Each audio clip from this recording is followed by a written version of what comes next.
وعلى آله وصحبه أجمعين. أما بعد فأعوذ بالله من الشيطان الرجيم. بسم الله الرحمن الرحيم. إن الصفا والمروة من شعائر الله فمن حج البيت أو اعتمر فلا جناح عليه أن يطوف بهما.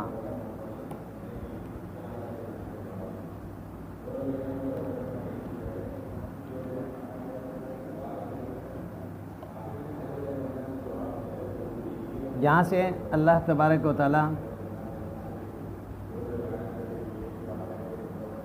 مشرکین کے شبہات کے جواب بھی دے رہے ہیں،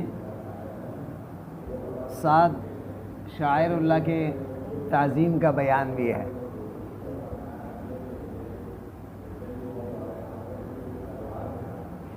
صفا و مروہ یہ دو پہاڑ ہیں، بالکل کعبے کے مشرقی جانب. یہ وہ جگہ ہے، پہلے بھی آپ کو بتایا کہ ابراہیم علیہ السلام نے حضرت حاجرہ رضی اللہ عنہا کو یہاں چھوڑ کر چلے گئے تھے.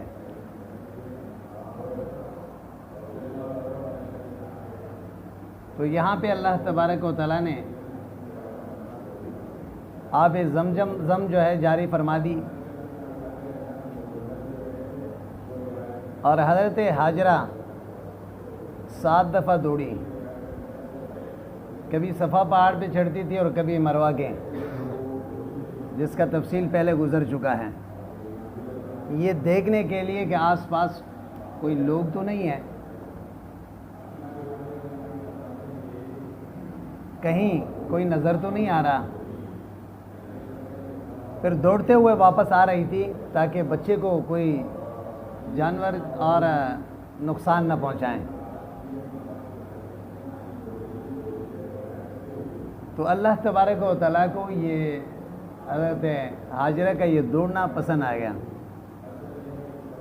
اس لیے جو بھی حج عمرے پہ جاتا ہے اس کے لیے یہی حکم دیا گیا ہے کہ طواف بیت اللہ کے بعد پھر صفا و مروہ میں سعی کرنا ہے، 7 دفعہ دوڑنا ہے. پہلے تو یہ 2 پہاڑیاں تھیں، لیکن اب تو ان پہاڑوں کو کاٹ کے ہموار کر دیا اور پھر اس کو 3 منزلہ بنا دیا تاکہ رش نہ رہے.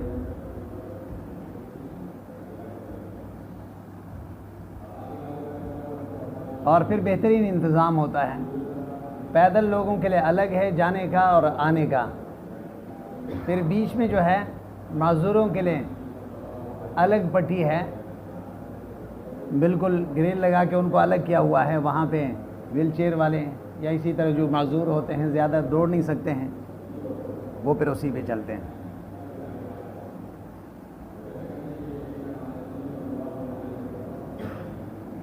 اب صرف بطور نشانی دونوں جانب پہاڑ کے کچھ حصے کو محفوظ کیا ہے اور اس کو شیشے میں بند کر کے، شیشہ لگا کے اس کو بند کر دیا.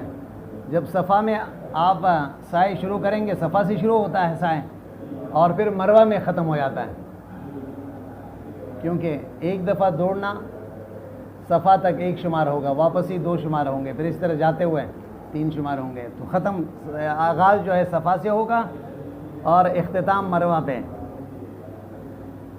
سمجھ میں بات آئی؟ دونوں جانب پہاڑ کا کچھ حصہ محفوظ کر کے اس کو پھر گریل لگا کے شیشے میں بند کر دیا، کیونکہ تھوڑے سے ایسا ہے اس کو بھی لوگ ہاتھ لگا کے پھر وہ پتھر اٹھا کے جو ہے ختم کر سکتے ہیں. تبرک کے لوگ کیا کیا نہیں کرتے ہیں. احد کے وہ میدان جس میں نبی اکرم صلی اللہ علیہ وسلم اور صحابہ دشمن کے ساتھ لڑے تھے، اور تذکرہ آتا ہے کہ سامنے ایک پہاڑی تھی، اس پہاڑی پہ حضور اکرم صلی اللہ علیہ وسلم نے 50 آدمیوں کو بٹھایا تھا اس کو جبل رمات کہتے ہیں، وہ اونچائی پر تھا بہت، وہاں سے سارے لشکر نظر آ رہے تھے، پیچھے بھی اس طرف بھی۔ حضور نے وہاں بٹھایا تھا تاکہ کوئی پیچھے سے آگے حملہ نہ کریں۔ وہ واقعہ تو آپ کے سامنے ہے احد کا۔ تو اب جب وہاں آپ جائیں گے میدان احد میں، وہ ایک عجیب سے لگتا ہے، وہ پہاڑی جو ہے بہت چھوٹی سی ہے، جیسے ایک منزل یا زیادہ سے زیادہ 2 منزل جو گرگ ہوتے ہیں اس سے زیادہ اونچے نہیں ہیں وہ میدانی سے، نیچے جو میدان ہے اس سے، میدان احد سے۔ اب لگتا ہے کہ یہ کیسے حضور نے کیسے بٹھایا یہاں پہ، اس سے اونچے اونچے پہاڑ، اوپر احد کے پہاڑ ہے، بہت بڑے پہاڑ ہیں۔ تو تاریخ میں یہ بات لکھی ہوئی ہے کہ یہ چونکہ ایک اونچا ٹیلا تھا، کافی اونچائی میں تھا، لیکن روزانہ لاکھوں کی تعداد میں لوگ جو ہے اس پہ چڑھتے ہیں۔ اور پھر ظاہری بات ہے مسلمانوں کے عقیدے تو ویسے بھی 2 نمبری اس میں زیادہ ہیں، بات سمجھ میں آئی نا؟ تو ہر آدمی وہاں جاتا ہے تبرک کے لیے، جو ہے 10 پتھر آپ نے اٹھا لی، 20 اس نے اٹھا دی۔ اب لاکھوں لوگ روزانہ اتنا پتھر کسی پہاڑ سے اٹھائیں گے تو مرور زمانے سے 1400 سال میں وہ پہاڑ ہی ختم ہو جائے گا نا۔ سمجھ نہیں آئی بات؟ کیا ہو جائے گا؟ وہ پہاڑی۔ تو اس لیے آپ کو چھوٹا پڑ گیا، ایسا لگتا ہے کہ یہ تو چھوٹی سی پہاڑی ہے۔ تو اسی طرح یہ بھی اونچی جگہ تھی، لیکن اس کو پھر باقاعدہ حکومت نے اس کو کاٹ کے 3 منزلہ بنا دیا۔ لوگ جو ہے پھر اس میں ماربل لگا دیا، ایسے ٹنڈے، تو اسی لگا دیے اس میں، سائے کرنے والوں کے لیے اب کوئی مشکل نہیں۔ اس وقت تو تکلیف ہوتی تھی، ظاہری بات ہے، لیکن تھوڑی سی اونچائی جو ہے صفا میں تھوڑی سی چڑھائی چھوڑ دی۔ صفا سے جب سائے شروع کرتا ہے تھوڑی سی نیچائی کی طرف ایسے رکھا ہے، پھر جا کے ہم باہر، پھر آگے جو صفا مروہ ہے تو وہاں بھی یہاں سے تقریباً یہ مسجد تک یا اس سے تھوڑی سی آگے جگہ جو ہے تھوڑی سی اونچائی سے برقرار رکھا، وہاں سے جا کے پھر حکومت کی طرف سے جگہ جگہ پہ معلمین کھڑے ہوتے ہیں، وہ آپ کو سمجھاتے ہیں کہ کوئی خلاف سنت کام کرے گا تو ان کو بتا دیں گے کہ بھئی یہ طریقہ ہے اور یہ جائز ہے، یہ ناجائز ہے، لیکن کسی کو کچھ نہیں کہتے ہیں، جو بھی یہ اپنا مرضی سے اپنے طریقے سے جو بھی عبادت کرنا چاہیں منع نہیں کرتے ہیں، البتہ ان کو تنبیہ کرتے ہیں، بتا دیتے ہیں کہ یہ طریقہ صحیح نہیں ہے، آپ کے طریقہ یہ ہے۔ بہرحال یہ جو سائے ہے صفا و مروہ کے، یہ دور جہالت میں بھی یہ سلسلہ جاری تھا، شروع سے تھا یہ اس کا سائے، اور پھر خاص طور پر دور جہالت میں بتوں کے نام پہ کرتے تھے، کیونکہ صفا میں بھی ایک بت رکھا ہوا تھا اور مروہ میں بھی 2 بت تھے، ایک کا عصاف نام تھا، دوسرا کا نائلہ، ایک صفا میں لگایا ہوتا، دوسرا مروہ میں۔ بات سمجھ میں آئے نا؟ تو نبی اکرم صلی اللہ علیہ وسلم نے حکم دیا، جب مکہ فتح ہوا یہ دونوں بت توڑ دیے گئے۔ تو کچھ لوگوں کو پھر بھی شبہ ہوا کہ ہم دور جہالت میں یہاں پہ بتوں کے نام پہ جو ہے دوڑتے تھے، اب ایسا تو نہیں ہے کہ پھر دوبارہ اسی جگہ پر دوڑنا جو ہے اسی زمرہ میں آ جائیں۔ تو اللہ نے آیت نازل فرما دی، نہیں، ان الصفا والمروۃ من شعائر اللہ، صفا و مروہ یہ اللہ کے نشانات میں سے، شاعر جمع شاعرہ کے، علام و دین ہی جمع شاعرہ کے علامت کے معنی میں ہے، یعنی دین کے علامتوں میں سے ایک ہے، دین کے علامتوں میں سے ایک ہے۔ بات سمجھ میں آئی نا؟ کیونکہ یہ حج و عبادت کے نشانی ہے، جو بھی حج عمرے میں جاتا ہے سائے کے بغیر اس کے حج عمرہ مکمل نہیں ہوگا۔ فمن حج البیت او اعتمر، جو حج بیت اللہ کا کرے گا یا عمرہ کرے گا، تلبس بالحج بالعمرہ واصلہما القصد والزیارہ۔ اب آپ کو بتا رہا ہے حج عمرے کے ساتھ وہ ادا کر رہا ہے تو اس کو کیا چاہیے؟ فلا جناح علیہ ان یطوف بہما واصلهما القصد والزیارہ. حج کا معنی بھی قصد ہے، بات سمجھ میں آئی نا؟ حج کا معنی بھی، اور عمرے کا معنی بھی قصد ہے. سمجھ آئی بات؟ تو حج تو ایک مخصوص عمل ہے، ارکان اسلام میں سے ایک اہم رکن ہے. بنی الاسلام علی خمس، ان میں سے ایک حج ہے. رسول اکرم صلی اللہ علیہ وسلم نے حج فرض ہونے کے بعد ایک ہی دفعہ حج کیے. بات سمجھ میں آئی؟ سن 10 میں حضور کے سب سے پہلے اور آخری حج ہے فرضیت کے بعد. جیسے جب مکہ مکرمہ میں تھے حضور اکرم صلی اللہ علیہ وسلم ہر سال حج ادا فرماتے تھے، جس طرح جو ایک طریقہ پہلے سے چلا آ رہا تھا اسی کے مطابق. سمجھیں بات آئی؟ البتہ حضور اکرم صلی اللہ علیہ وسلم نے 4 عمرے کیے ہجرت کے بعد. سمجھیں بات آئی؟ ہاں، جن کا ذکر احادیث میں ہے. اور حج میں احرام ہوتا ہے، صفا، اسی طرح وقوف عرفہ ہے، اور تیسری چیز جو ہے طواف زیارت ہے. یہ فرائض میں سے کیا ہے؟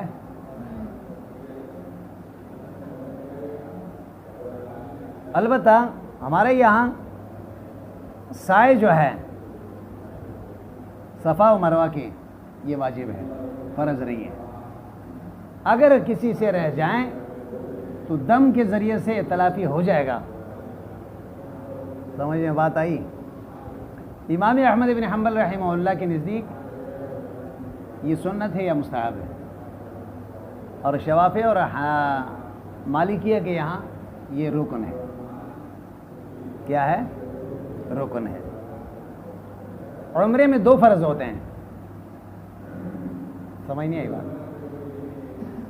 احرام کے بعد ایک تو احرام ہے اور دوسرا طواف ہے. بات سمجھ میں آئی نا؟ فمن حج البیت و اعتمر فلا جناح علیہ، اس پہ کوئی گناہ نہیں ہے. یطوف بہ فیہ ادغام الطاء فی الاصل فی الطاء، اس میں ان تطوف آتا، تا کو طوا کر کے طوا میں مدغم کر دیا. بأن یسعی بینہما سبعا، 7 دفعہ وہاں پہ دوڑتا ہے. نزلت لما کرہ المسلمون ذلک لأن اہل الجاہلیۃ کانوا یطوفون بہما. اللہ نے یہ کیوں فرمایا کہ لا جناح، فلا جناح، گناہ نہیں ہے؟ اس کا مطلب یہ ہے کہ کریں تو ٹھیک ہے، نہیں کریں تو کوئی مسئلہ نہیں ہے، صرف اباحت کا بیان ہو رہا ہے. فرمایا نہیں، دراصل یہ ایک سوال کے جواب میں ہے. لوگوں نے یہ سمجھا تھا کہ جہالت میں یہاں طواف بتوں کے نام پہ کیا جاتا، شاید اب بھی گناہ ہے. تو اللہ نے فرمایا نہیں، یہ گناہ کا کام نہیں ہے. وعلیہما صنمان، اس کے اوپر 2 بت رکھے ہوئے تھے، اور یمسحونہما، طواف کے وقت، سعی کے وقت ان دونوں کو لوگ ہاتھ لگاتے تھے. کیا کرتے تھے؟ ہاتھ لگاتے تھے. وعن ابن عباس رضی اللہ عنہ ان السعی غیر فرض، ان السعی غیر فرض، حضرت ابن عباس فرماتے ہیں کہ سعی یہ فرض نہیں ہے. کیوں؟ اس لیے کہ اس میں رفع اسم کا ذکر کیا گیا ہے. من التخیر، یہ بتا رہا ہے کہ آپ کی مرضی، بس سنت ہے یا مستحب ہے، جیسے امام احمد فرما رہے ہیں. بات سمجھ میں آئی؟ وقال الشافعی وغیرہ، امام شافعی رحمہ اللہ، امام مالک فرماتے ہیں رکنن، یہ فرائض میں سے ہیں، حج کے ارکان میں سے ہیں. وبین وجوبہ بقولہ، اب یہ ضروری کیوں ہے؟ اس لیے کہ اللہ نے فرمایا ان اللہ، حضور نے فرمایا ان اللہ کتب علیکم السعی، اللہ نے تمہارے لیے سعی کو لازم قرار دیا. ان اللہ کتب علیکم السعی، کتبہ جو ہے یہ فرائض پر اطلاق ہوتا ہے. رواہ البیہقی وغیرہ. اور اسی طرح حضور اکرم صلی اللہ علیہ وسلم فرماتے ہیں ابدؤوا بما بدأ اللہ بہ، سائے کو شروع کرو جہاں سے اللہ نے شروع کیا ہے. اللہ نے کیا فرمایا؟ ان الصفا والمروہ. پہلے کس کا ذکر ہوا؟ صفا کا. تو سائے کا آغاز بھی کہاں سے ہوگا؟ یہ امر ہے. یہاں پہ بھی امر کس کے لیے ہوتا ہے؟ وجوب کے لیے. یہ روایت مسلم میں ہے. بات سمجھ میں آئے نا؟ یہ کیا ہے؟ مسلم میں ہے. بہرحال امام ابو حنیفہ رحمہ اللہ اختلاف یہی ہوا کہ امام احمد بن حنبل رحمہ اللہ اور اسی طرح کچھ صحابہ کرام، ان میں سے حضرت انس سے حضرت ابن عباس ہیں، ان کا رائے یہ ہے کہ یہ سنت ہے یا مستحب ہے، کیونکہ لا جناح خود یہ بتا رہے ہیں. لیکن دوسرے طرف شوافی اور مالکیہ اس کے رکن ہونے اور فرض ہونے کے قائل ہیں. دلیل یہ ہیں، اور احناف کہتے ہیں کہ نہیں، یہ واجب ہے. کیا ہے؟ واجب ہے. بات سمجھ میں آئی نا؟ تو لہٰذا ترک پہ حج اور عمرہ ادا ہوگا، لیکن جبیرہ دینے پڑیں گے، دم دینے پڑیں گے. اچھا، وفی ومن تطوع ومن تطوع یتوع، اور جو آدمی اور زیادہ کریں نیک کام. ایک قرات میں بھی تحتانیت و تشدید و طائے مجزومہ. ومن تطوع ہے، ایک ہے ومن یتوع مجزومن جزم کے ساتھ. اور اس میں تا کا بھی، اس میں بھی تا کا توا میں ادغام کر دیا. یہ تو تطوع تھا نا. خیرن بخیرن فعل ما لم یجب علیہ من طواف وغیرہ، جو کام اس پہ ضروری نہیں تھا لیکن اس نے کر دی، یعنی فرائض میں شامل نہیں تھے لیکن پھر بھی کر دی. فإن اللہ شاکر علیم، اللہ تبارک و تعالی شاکر، اس آدمی کے اس عمل کو قبول کرنے والا ذات ہے. شاکر لعملی بالاصابہ. شاکر پہلے بھی آپ کو بتایا تھا، شاکر معنی قدردان کے. شاکر ویسے تو انسان کا صفت ہے نا. کس کی صفت ہے؟ انسان کی صفت. جب اللہ کی طرف نسبت ہوگا تو معنی یہ ہوگا کہ اللہ آپ کے عمل کے قدردان ہے. آپ عمل کریں تو اللہ اس کا بدلہ اچھی طریقے سے بڑھا کے عطا فرمائیں گے. علیم بہ ونظر فی الیہود ان الذین یکتمون ما انزلنا من البینات والہدی من بعد ما بیناہ للناس فی الکتاب. یہ بند کر دیے؟ بند کر لیں بھائی. اب یہاں سے تنبیہ ہے یہود کے اوپر. زجر ذکر کر رہے ہیں یہود مدینہ کے لیے، خاص طور پر کعب بن اشرف اور اس جیسے جو بدبخت لوگ تھے. حضور اکرم صلی اللہ علیہ وسلم کے حقانیت جو تورات میں موجود تھے ان کو وہ چھپاتے تھے. اللہ فرماتے ہیں ان الذین یکتمون ما انزلنا من البینات والہدی. لیکن یاد رکھیں آیت تو نازل ہوئی مطلق یہود کے بارے میں، لیکن اصول یہ ہے قرآن کے العبرۃ لعموم اللفظ لا لخصوص المورد. اگر اس زمانے میں بھی کوئی عالم حق چھپائے گا تو وہ بھی اس کا مصداق ہوگا. قیامت تک آنے والے کوئی انسان اگر حق کو چھپائے گا وہ اس وعید کے ماتحت ہوگا. سمجھ نہیں آئی بات؟ العبرۃ لعموم اللفظ لا لخصوص المورد. شان نزول جو بیان کیے جاتے ہیں نا وہ صرف آیت کی وضاحت کے لیے، ورنہ حکم اس کے ساتھ خاص. ان الذین یکتمون، وہ لوگ جو چھپاتے ہیں، ما انزلنا من البینات، اس کو جو ہم نے نازل کیے، من البینات واضح دلیل، والہدی ہدایت کو، کا آیت الرجم ونات محمد. تورات میں رجم کا آیت موجود تھا لیکن یہودیوں نے ان کو چھپا لیا تھا. پہلے بھی واقعہ گزر چکا ہے. ان کی کسی بڑے سے یہ جرم صادر ہوا، انہوں نے ان کو جو ہے منہ کالا کر کے سزا دے کے چھوڑ دیے. دوسرے لوگ اٹھ گئے، انہوں نے کہا کہ بھئی ہاں جب ہم سے جرم ہو جاتا ہے تم لوگ ہمیں رجم کرتے ہو اور بڑوں کو چھوڑتے ہو. تو پھر ان کے علماء بیٹھ گئے، انہوں نے کہا چلو اس میں ترمیم کرتے ہیں، سب کے لیے ہی کرتے ہیں. تو حضور کے پاس مسئلہ آیا تھا نا، تو نبی اکرم صلی اللہ علیہ وسلم نے فرمایا پر تورات لاؤ، تورات پڑھو، اس میں کیا حکم ہے. چھپا لیا تھا ان کے علماء نے. ونات محمد، حضور اکرم صلی اللہ علیہ وسلم کی صفت. من بعد ما بیناہ للناس فی الکتاب، اس کے بعد کہ واضح ہو چکا ہے لوگوں کے لیے کتاب میں، تورات میں. اولئک یلعنہم اللہ، یہ وہ لوگ ہیں اللہ تبارک و تعالیٰ ان کو لعنتی قرار دیا. یبعدہم من رحمتہ، لعنت کا مطلب یہ ہے کہ اللہ کی رحمت سے دور ہو گئے. وَيَلْعَنُهُمُ اللاعنون، سارے دنیا لعنت بھیجنے والے ان کے اوپر لعنت بھیجتے ہیں، یعنی کسی کا تخصیص نہیں کیا، یعنی اس سے مراد یہی ہے کہ مفسرین فرماتے ہیں وَيَلْعَنُهُمُ اللاعنون، انہیں ہر چیز دنیا کے اس کے لیے لعنت بھیجتے ہیں۔ جو حق چھپاتا ہے علماء یہود یا ہر زمانے میں جو حق کو چھپانے والا لوگ، علماء خاص طور پر، ان کے لیے یہ وعید ہے۔ بات سمجھ میں آئی نا؟ اس لیے جب فتنے عام ہو تو فعلی العالم ان یظہر العلم، پھر عالم کے لیے ضروری ہے کہ اپنے علم کو سامنے رکھیں، ظاہر کریں۔ علم کو ظاہر نہیں کرے گا تو پھر اللہ کی لعنت اس کی طرف متوجہ ہوگی۔ ایک طرف تو وہ ہے کہ علماء اور طلباء کے لیے آسمانوں میں فرشتے دعا کرتے ہیں، استغفار طلب کرتے ہیں، دریا میں مچھلی مغفرت طلب کرتے ہیں۔ سمجھ نہیں آئی بات؟ دوسرے طرف وَيَلْعَنُهُمُ اللاعنون، اس کے مقابل میں حق سے روگردانی کرنے والے علماء کے لیے پھر اسی حساب سے جرم بھی بڑا ہوگا۔ سمجھ میں بات آئی؟ اس لیے حدیث میں آتا ہے، حضور اکرم صلی اللہ علیہ وسلم فرماتے ہیں من سئل عن علم فکتمہ الجم یوم القیامت بلجام من النار، جس سے کوئی مسئلہ پوچھا گیا اور وہ اس کو جانتا تھا لیکن جان بوجھ کر اس نے چھپا لی کسی مصلحت کے بنیاد پر، دنیا کے مقصد کے لیے، قیامت کے دن اس کے گردن میں آگ کے پٹے ڈالے جائیں گے، آگ کے لگام ڈال دیے جائیں گے۔ سمجھ آئی بات؟ اس لیے علماء کا ذمہ داری بڑھ جاتا ہے، کیونکہ وہ مقتدا ہوتے ہیں لوگوں کے، ان کے باتوں پر لوگ اعتماد کرتے ہیں۔ سمجھ آئی بات؟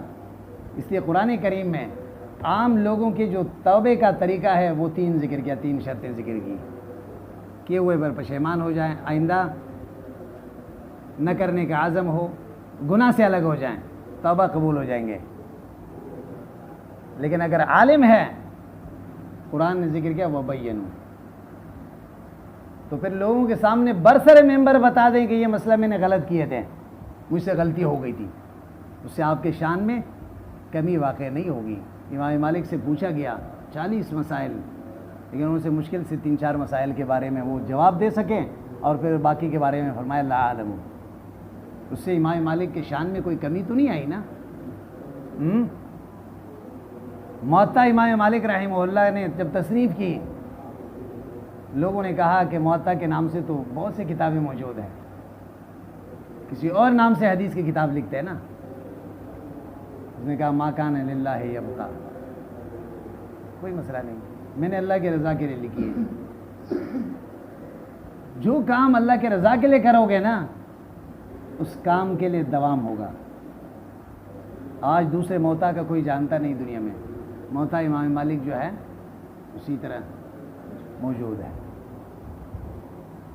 تو اس لیے عمل کرنے والے اور بیان کرنے والے کا اخلاص سامعین کے دلوں پہ اثر کرتا ہے۔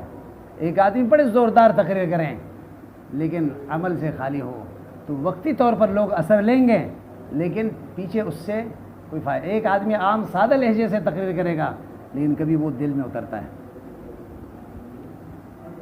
سمجھ نہیں آئی بات؟ اس لیے بیان کرنے والے کا لہجہ، اس کا اخلاص، وہ زیادہ اہمیت رکھتا ہے۔ سمجھ میں بات آئی؟ اس لیے حضرت ابو ہریرہ رضی اللہ تعالیٰ عنہ وہ صحابی رسول ہے جس سے 5000 سے زیادہ روایتیں منقول ہیں۔ سب سے زیادہ روایتیں ذخیرہ حدیث میں حضرت ابو ہریرہ سے منقول ہیں۔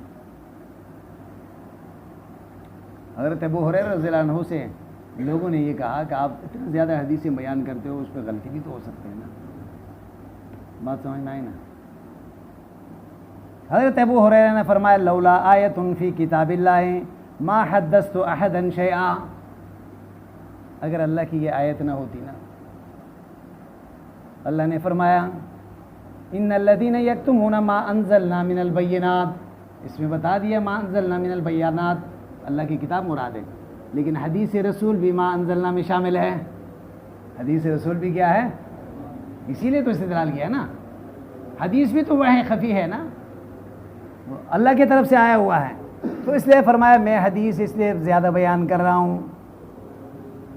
اگر اللہ کی یہ آیت میرے سامنے نہ ہوتے ہیں جس میں مسئلے کو چھپانے والے کے لیے اللہ نے لعنت کا ذکر فرمایا، ما حدثت احدا شیئا، میں کسی کو بھی یہ حدیث بیان نہ کرتا، لیکن میں کیا کروں، مجبوری ہے۔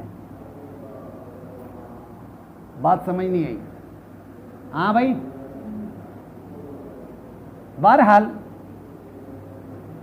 علم کا اظہار فتنے کے زمانے میں، خاص طور پر اس وقت جب کفر اور شرک اور الحاد اور بے دینی عام ہو اور رسم و رواج کسی علاقے میں زیادہ ہو، شرک و بدعات کا چرچا ہو، تو وہاں حق پرست عالم کا شیوا یہ ہے کہ وہ باطل کا مقابلہ کرتا ہے، انجام کو نہیں دیکھتا۔ لا یخافون لومۃ لائم، دنیا کیا کہے گی؟ بات سمجھ میں آئی نا؟ اس لیے صحابہ کرام کے بارے میں بہت پہلے ایک عالم نے لکھا ہے، زمانہ قدیم میں لکھا ہے، سمجھ نہیں آئی بات؟ اگر صحابہ اس زمانے میں ہوتے تو لوگ کہتے یہ پاگل ہے۔ ہمارے زمانے کے لوگ صحابہ کو دیکھ کے کیا کہتے ہیں؟ یہ الیاذ باللہ یہ پاگل ہے، دنیا سے ان کا کوئی واسطہ نہیں ہے۔ آج کل تو یہ دیندار لوگوں کو یہی کہتے ہیں نا، ان کو وہ مدرسے میں پڑھے ہوئے ہیں، پتہ نہیں کیا ہے، وہ دنیا کہاں سے کہاں تک پہنچی ہے ان کو۔ اس زمانے کے لوگ جو دین سیکھنے والے، جو 10% بھی دین پر چلنے کی وہ زیادہ اس سے زیادہ کوشش نہیں کرتے ہیں، لیکن صحابہ تو وہ تھے نا 100% دین پر عمل کرنے والے۔ تو صحابہ کو اگر ہمارے زمانے کے لوگ دیکھتے تو وہ یہ کہتے کہ بھئی ان کے سامنے تو دنیا کی کوئی حقیقت ہی نہیں تھی، وہ دنیا کو تو کوئی چیز سمجھتے نہیں تھے۔ اور وہ صحابہ کرام موجودہ زمانے کے لوگوں کو دیکھتے تو یہ کہتے کہ یہ جو آج کا مسلمان ہے کوئی بھی مسلمان ان میں سے نہیں ہے، سارے منافق ہیں۔ کیا ہے؟ سمجھ نہیں آئی بات؟ تو بہرحال لعنت کا ذکر کیا ہے، وَيَلْعَنَهُمُ اللَّاعِنُونَ، یلعنہم اللہ، اللہ کی طرف سے لعنت، وَيَلْعَنَهُمُ اللَّاعِنُونَ۔ دیکھیں متعین کافر کو نام لے کر لعنت بھیجنا یہ اچھا نہیں ہے۔ کیوں؟ کسی کے خاتمے کا کوئی پتہ نہیں، سمجھ نہیں آئی بات؟ آج کا کافر کل مسلمان ہو سکتا ہے، آج کا گناہگار کل۔ ہاں ایک مذہب والوں کے لیے جیسے یہودیوں کے لیے، عیسائیوں کے لیے یا کافروں کے مطلق نام لے کے لعنت بھیج سکتے ہیں، سمجھ آئی بات؟ آپ کہیں گے حضور اکرم صلی اللہ علیہ وسلم سے نے بہت سے کافروں کا نام لے کے لعنت بھیجا ہے دعائے قنوت میں، اے اللہ فلاں کافر کو لعنتی قرار دیں، فلاں کو لعنتی قرار دیں، تو حضور کو وحی کے ذریعے سے بتا دیا گیا تھا کہ یہ ایمان نہیں لائیں گے، پھر حضور نے اس لیے ان کے لیے لعنت بھیجا۔ سمجھ میں بات آئی یا نہیں آئی؟ تو عام مسلمانوں کے لیے کسی خاص کافر کے لیے نام لے کے لعنت یا کسی خاص گناہگار کے لیے لعنت بھیجنے کا، ہاں یہ کہیں کہ یہ عمل والے جو ہے لعنتی ہو، یہ کردار والے لعنتی ہو، یہ کہہ سکتے ہیں۔ سمجھ میں بات آئی؟ حدیث میں آتا ہے، نبی اکرم صلی اللہ علیہ وسلم فرماتے ہیں، ایک دفعہ نبی اکرم صلی اللہ علیہ وسلم کسی جنازے میں شریک تھے، تو حضور اکرم صلی اللہ علیہ وسلم نے فرمایا ان الکافر یضرب ضربۃ بین عینیہ، جب کافر کو قبر میں رکھ دیا جاتا ہے نا، پھر بڑے بڑے گروزوں سے فرشتے اس کے سر پہ ہتھوڑے مارتے ہیں، ایسے مارتے ہیں ایسے مارتے ہیں، تو وہ چیختا ہے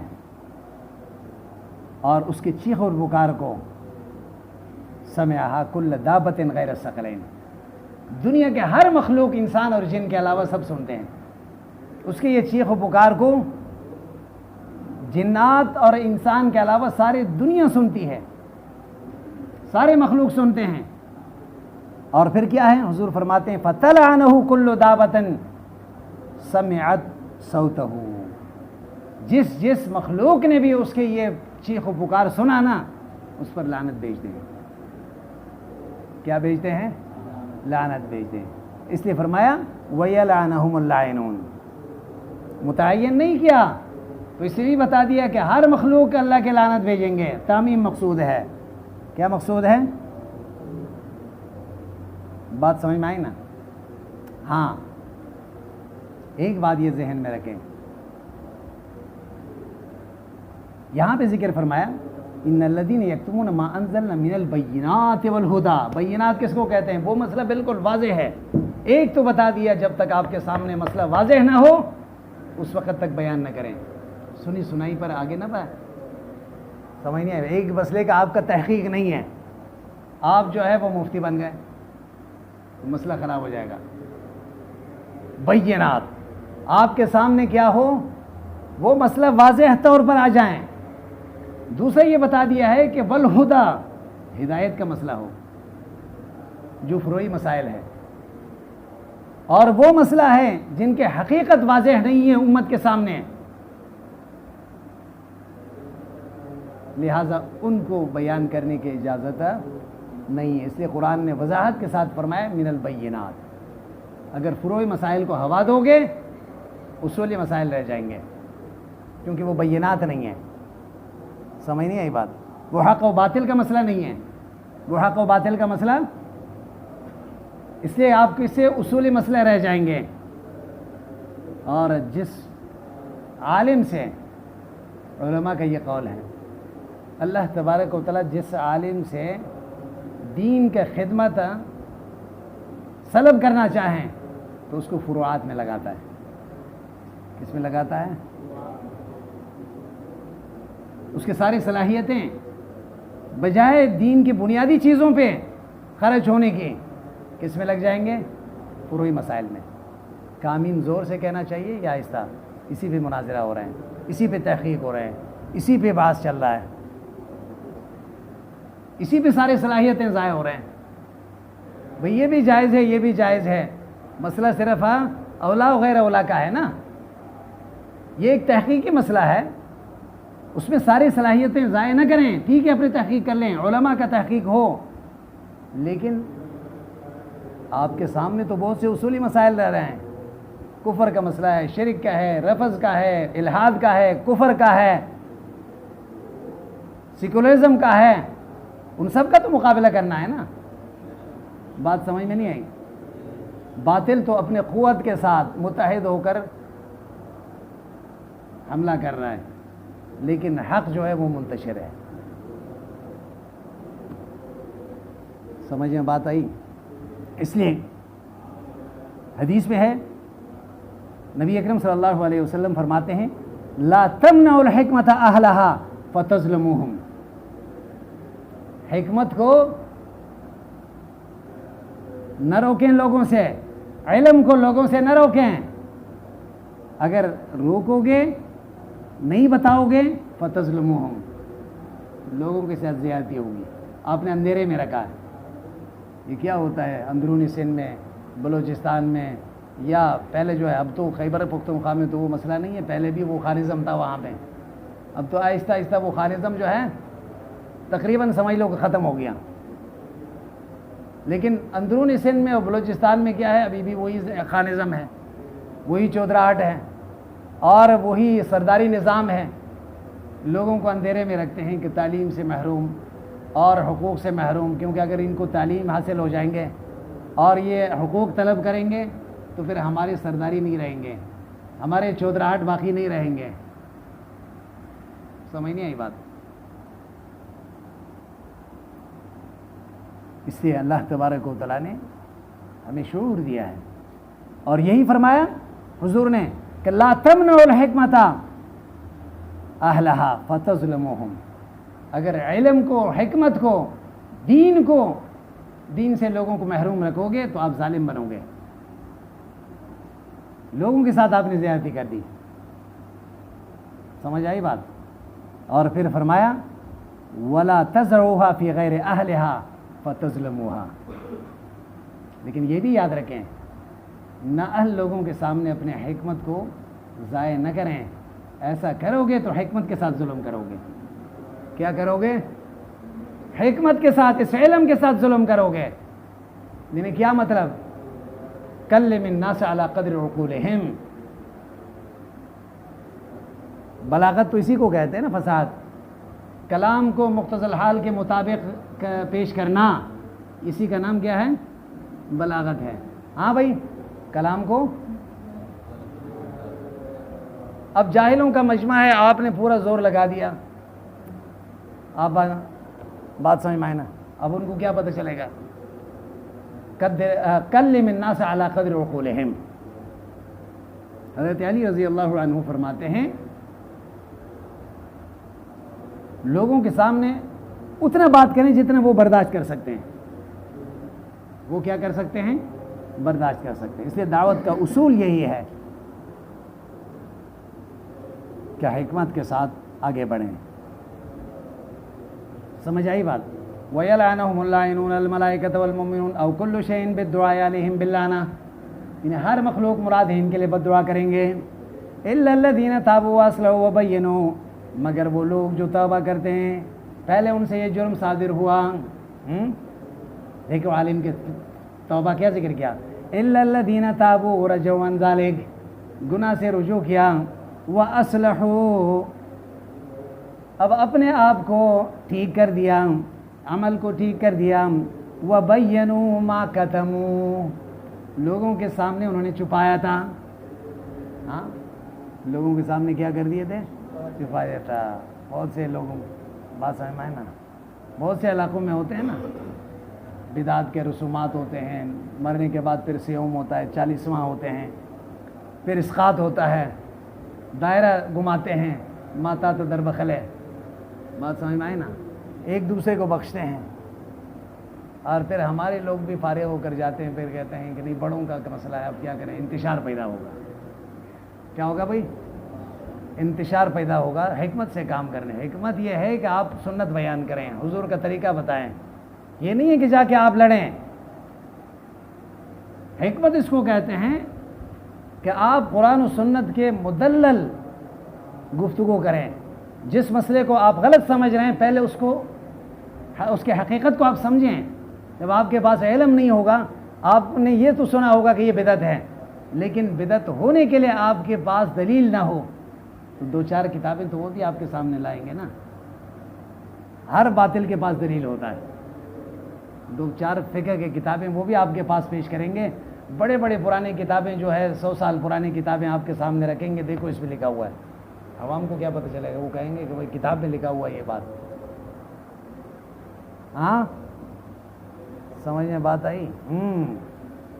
تو اس لیے فرمایا وَبَيَّنُوا، بتا دیں، اولئک اتوب علیہم، اللہ فرماتے ہیں جب ایسا کرو گے اتوب علیہم، میں ان کی توبہ کو قبول کروں گا، وَأَنَا التَّوَّابُ الرَّحِيمُ، میں توبہ قبول کرنے والا رحیم مہربان۔ تواب آپ کو بتا دیا تھا، تائب اللہ کو نہیں کہہ سکتے، لیکن تواب یہ بندے کا صفت بھی ہے، اللہ کی صفت بھی ہے۔ کیوں بھائی؟ بندے کا صفت ہوگا ان اللہ یحب التوابین، تواب کا جمع ہے نا، کس کے لیے استعمال ہوا؟ بندے کے لیے، یعنی معنی یہ ہوا کہ بار بار گناہ کر کے بار بار توبہ کرتے ہو تو اللہ پھر بھی معاف فرمائیں گے۔ اللہ کے در میں نومیدی نہیں ہے، اور اللہ کی طرف نسبت ہو تواب، معنی یہ ہے کہ بار بار توبہ قبول کرنے والا، یہ نہیں کہ ایک دفعہ ہو گیا تو بس نہیں، ایسا نہیں اللہ کی۔ اچھا آگے کیا فرما رہے ہیں؟ وَأَنَا التَّوَّابُ الرَّحِيمُ إِنَّ الَّذِينَ كَفَرُوا وَمَاتُوا وَهُمْ كُفَّارٌ، وہ لوگ جو کفر کرتے ہیں اور مرتے ہیں کفر کے حالت میں، اولئک علیہم لعنۃ اللہ والملائکہ، یہ وہ لوگ ہیں ان کے اوپر اللہ کی لعنت اور فرشتوں کے والناس اجمعین سب کے، اے ہم مستحق ہو ذالک فی الدنیا والآخرہ، یہ دنیا آخرت میں اس کے مستحق ہوں گے۔ بات سمجھ میں آئے نا؟ لعنت اللہ والملائکۃ والناس، اے ہم مستحقون ذالک فی الدنیا والآخرہ، دنیا میں بھی اسی لعنت کے مستحق ہو گئے اور آخرت میں بھی۔ والناس قیل عام وقیل المؤمنون، لعنت اللہ والملائکۃ والناس، ناس سے کون مراد ہے؟ یا تو یہ ہے کہ ساری دنیا لعنت بھیجے گی، آخرت میں ہوگا تو ایک دوسرے کو لعنت بھیجیں گے، یہ نہیں کافر بھی، ظال بھی اور مزل بھی ایک دوسرے پر لعنت بھیجیں گے، دنیا میں ہو تو صرف مسلمان مراد ہے۔ سمجھ میں بات آئی نا؟ خالدین فیہا، ہمیشہ رہیں گے اس لعنت میں، اب النار یا المدلول بہا علیہا، یا اس آگ میں جو لعنت کا مدلول ہے، نتیجہ لعنت کا کیا ہے؟ اللہ کی رحمت سے دور ہوگا تو کہاں جائے گا؟ جہنم میں جائے گا. لا یخفف عنہم العذاب، ہلکا نہیں کیا جائے گا ان کے لیے عذاب. طرفۃ عین، آنکھ کے چپکنے تک. ولا هم ينظرون، نہ ان کو مہلت دیا جائے گی. یمہلون لتوبۃ او معذرہ، وقت جب پورا ہو جائے تو ان کو توبے کا مہلت نہیں ملے گا اور نہ معذرت کرنے کے. ونزل لما قالوا صف لنا ربک وإلہکم الہ واحد. اب یہاں سے دعوی اس صورت کا اعادہ ہے. اس صورت کا دعویٰ تھا اثبات التوحید. کیا تھا؟ اللہ کے وحدانیت کو ثابت کرنا، اور اس کو مسائل ذکر کرنے کے بعد، دلائل ذکر کرنے کے بعد پھر اللہ تبارک و تعالیٰ اس کو بار بار اس دعوے کو دہرا رہے ہیں. دعویٰ وہ ہوتا ہے کہ جگہ جگہ پہ اللہ بار بار اس کو تنبیہاً ذکر فرما رہے ہیں. اب مسئلہ آ گیا، فرمایا کہ لوگوں نے کہا کہ تمہارے رب کا تھوڑی سی تعریف ہو جائے. اللہ نے فرمایا وَإِلَٰهُكُمْ إِلَٰهٌ وَاحِدٌ، کہہ دیجئے تمہارے الہ المستحق للعبادہ، جو عبادت کا مستحق ہے، تم میں سے الہ واحد ایک ہی ہے. لا نظیر لہ فی ذاتہ ولا فی صفاتہ، اللہ وہ ذات ہے جس کے ذات و صفات میں کوئی شریک نہیں ہے، کوئی مثل نہیں ہے. کوئی لا الہ الا ہو، نہیں ہے کوئی حاجت روا. لا الہ، بات سمجھ میں آئے نا؟ ہم معنی کیا کرتے ہیں؟ لا الہ نہیں ہے کوئی معبود. معبود بھی عربی ہے تاکہ لوگوں کو پتہ ہی نہ چلے کہ الہ کا معنی کیا ہے. بات سمجھ میں آئے نا؟ ترجمہ کیا بتاتے ہیں؟ لا الہ الا اللہ، نہیں ہے اللہ کے سوا کوئی معبود. مشرک بھی کہتا ہے اللہ کے سوا کوئی معبود نہیں ہے. لا الہ کا معنی کیا ہے؟ لا الہ نہیں ہے کوئی حاجت روا، مشکل کشا، مالک نفع و نقصان. سمجھ نہیں آئی بات؟ ہاں. اب ایک گھنٹہ تقریر جو ہے شریک پہ آپ کریں بریلویوں کی مسجد میں، وہ بھی واہ واہ کریں گے، وہ بھی کہیں گے کہ شریک ہے، شریک گناہ ہے، اللہ کے ساتھ کوئی شریک نہیں ہے. جب آپ یہ کہیں گے کہ عبداللہ شاہ غازی کچھ نہیں کر سکتا، اور اسی طرح داتا گنج بخش کے ہاتھ میں کچھ نہیں ہے، تو پھر دیکھنا، پھر پتہ چلے گا نا، پھر پتہ چلے گا. سمجھ میں بات آئی؟ ہاں. اچھا، اللہ تبارک و تعالیٰ فرماتے ہیں لا الہ نہیں ہے کوئی حاجت روا، کوئی مشکل کشا، کوئی مالک نفع و نقصان، الا ہو مگر اللہ ہے. الرحمن الرحیم، عام مہربان اور نہایت رحم والا ہے. وطلبوا آیۃ علی ذالک، انہوں نے کہا کہ جب رب ایک ہی ہے، کوئی دوسرا نہیں ہے، تو اس کے لیے کوئی دلیل ہے آپ کے پاس؟ تو حضور اکرم صلی اللہ علیہ وسلم کو اللہ نے فرمایا یہ بتاؤ نا، ان فی خلق السماوات والارض واختلاف اللیل والنہار، دلیل یہ ہے نا. اوپر والے علوی دیکھیں، سفلی دلیل دیکھیں، ہاں، آسمان و زمین کا خلقت، وما فیہما من العجائب، جو اس میں جو عجائب چیزیں ہیں، اور واختلاف اللیل والنہار، دن رات کا اختلاف بدلنا، بالذہاب والمجیء، اختلاف سے کیا مراد ہے؟ دن گیا رات آئی، یا اسی طرح رات گئی تو پھر دن آ گیا. یا وزیادت والنقصان، اختلاف یہ ہے کہ کبھی دن بڑھتا ہے رات کٹتی ہے، کبھی بالعکس ہوتا ہے. ہاں بھائی، اختلاف تو یہی ہے نا، کبھی ایک بڑھ گیا کبھی دوسرا. والفلک التی تجری فی البحر، وہ کشتی جو دریا میں چلتا ہے. ولا ترسب موقرۃ، وہ کشتی بھائی ہزاروں ٹن کے بار اس میں ہوتا ہے، لیکن بوجھ کی وجہ سے زمین میں نیچے کی طرف نہیں جھکتا. پانی کا خاصہ کیا ہے؟ اب چھوٹے سے 1 کلو پتھر کو بھی آپ ڈالیں تو وہ تہہ میں جاتا ہے، اور اتنا بڑے جہاز بحری سمندر کے لہروں میں چلتا ہے. اور ہونا تو یہ چاہیے تھا کہ ہزاروں ٹن اس میں اشیاء لادے گئے ہیں تو زمین میں نیچے جانا چاہیے نا، لیکن پانی کے اوپر چلتا ہے. یہ اللہ کی قدرت ہے، اللہ ہی چلاتا ہے نا. سمجھ میں بات آئی؟ بما ينفع الناس، اس سے لوگ فائدہ اٹھاتے ہیں. تجارت والحمل وما انزل اللہ من السماء من ماء، جو اللہ نے اوپر سے پانی برسایا. فاحیا به الارض، پھر زمین کو تازہ کرتا ہے بعد موتها، خشک ہونے کے بعد. وبثا، پھر فرق ونشر به، ملاتا ہے اس سے. من کل دابۃ، ہر طرح کے جانور. لانہم ینمون بالحسب، کیونکہ جانور پھر بڑھتے ہیں نا، جب فراخی ہوتی ہے، بارش ہوتی ہے تو پھر گھاس وغیرہ اگتا ہے. الکائنان ہو و تصریف الریاح ہے، ہوا کو چلانا ہے، تقلیبها جنوبا و شمالا حارتا و باردہ، کبھی مشرق کی جانب، کبھی شمال، کبھی جنوب کی طرف، کبھی گرم ہوا، کبھی ٹھنڈی ہوا. والسحاب المسخر ہے، اسی طرح وہ بادل جو تابعدار ہے، المزلل بامر اللہ یسیر الی حیث شاء، جہاں اللہ چاہتا ہے وہاں پہ یہ جاتا ہے. بین السماء والارض، آسمان و زمین میں بلا علاقۃ.